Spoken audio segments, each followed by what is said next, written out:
In a quiet corner of Hakodate, where the sea whispered secrets to the shore, there stood a cafe that felt like a pause in time. Café Donna Donna, nestled beneath a canopy of snow-dusted trees, glowed softly against the winter dusk. Its windows flickered with candlelight, and the air inside carried the rich, grounding scent of coffee, a scent that promised warmth, even to hearts grown cold with regret. The cafe was small, its wooden tables scarred with stories, and an old jukebox in the corner played melodies that seemed to hum with memory itself. The locals spoke of the cafe in hushed tones, for it held a peculiar magic. Sit in a certain chair, drink a cup of coffee before it cools, and you could slip back to a moment from your past, but only one that happened here, within these walls. The catch? The present would remain untouched, no matter how desperately you tried to rewrite it. Yet people came, drawn by the pull of what-ifs and might-have-beens, each carrying a piece of their soul they longed to reclaim. On this snowy evening, a man named Kenji stepped inside, his coat dusted with flakes that melted into the warmth of the cafe. His hands, rough from years of working the docks, clutched a letter he'd never sent, its ink blurred from being folded and unfolded too many times. He was older now, his hair streaked with gray, but his eyes held the flicker of a younger man, one who'd once believed in forever.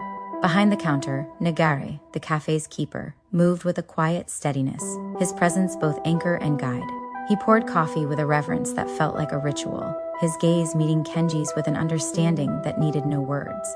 "And know the rules," Nagare said, his voice low but kind. "And you can go back, but what you find might not be what you expect." Kenji nodded, his throat tight with a longing he'd carried for decades. He settled into the chair, the one that seemed to hum with possibility, and watched as steam rose from the cup, curling like a thread tying him to the past. The cafe shimmered, and in an instant, he was there, 20 years younger, sitting across from Aiko, the woman who'd once been his world. She was laughing, her head tilted back, her eyes catching the light like they held entire galaxies. Kenji's heart ached at the sight.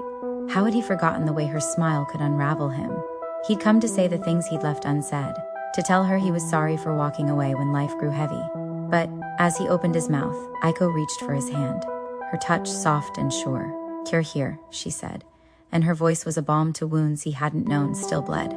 They talked, not of endings, but of beginnings, the way they'd danced in the snow outside, the dreams they'd spun over late-night coffee, the promises they'd meant to keep. Kenji felt time slipping, the coffee cooling in his cup, but for those fleeting moments, he was whole again. Aiko's laughter filled the spaces he'd let grow empty. And though he knew he couldn't change their story, he realized something new.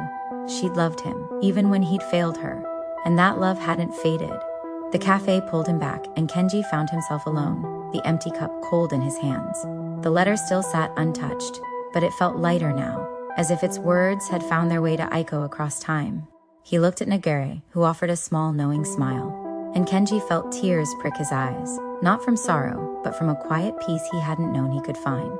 Outside, the snow fell softly, blanketing Hakodate in silence.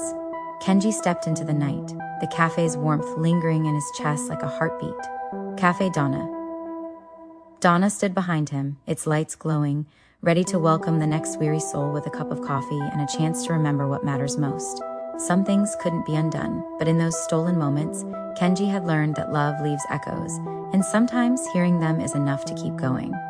If you liked this video, don't forget to hit that like button, subscribe for more, and tap the bell icon so you never miss an update.